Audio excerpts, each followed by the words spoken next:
Zechariah is not a very well-known character of the Nativity. He is, however, the first person in the New Testament to be visited by an angel. Zechariah was a temple priest, and both he and his wife Elizabeth were getting on in years and had never been able to have children. This was a very important day for him.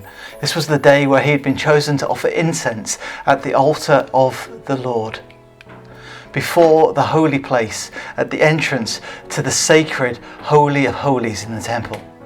The Holy of Holies was the part of the temple where God dwelled. Now, of course, God is everywhere, but his full presence was understood to touch the earth in that place.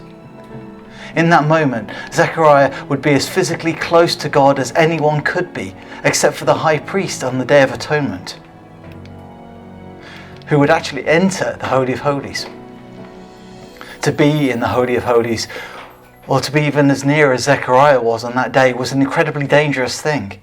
When the high priest went in there, he would do so only with the sacrifices of the people to prevent him from being harmed by the sheer holiness of God.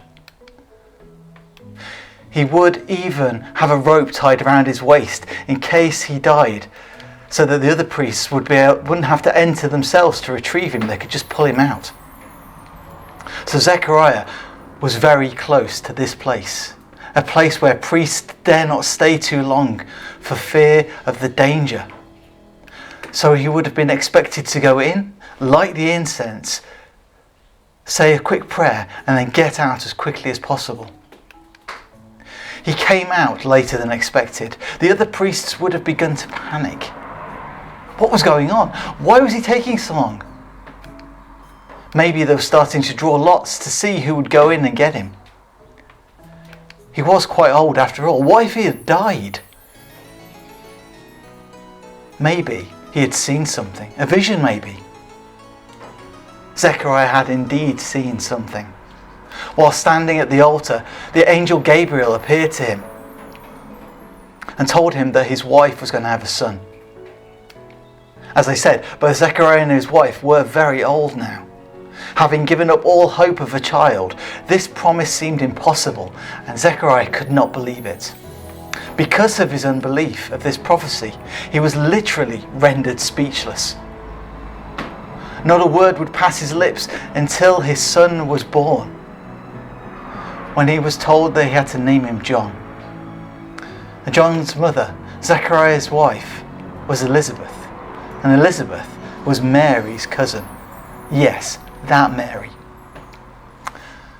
After 9 and a bit months of remaining silent, the baby is born, and Zechariah's cracked voice prophesies about both his son and the coming Messiah. His son is going to speak for God, speak God's will into the world where God has been apparently silent for some 400 years. John was given the responsibility of a prophet to make a clear path for God, to clear away all the stumbling blocks for the people, to get the people ready to receive the Messiah, the one who was coming to save everyone, but not in the way that they were expecting him to.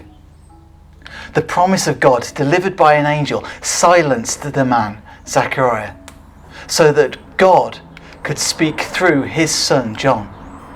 The priest who would normally have spoken for God to the people has his voice and the old sermons hushed.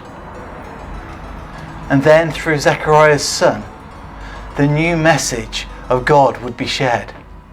Not in the temple, but out in the wilderness.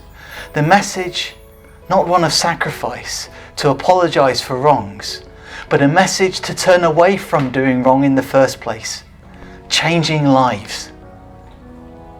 Sometimes we just need to be quiet in order for God's voice to be heard.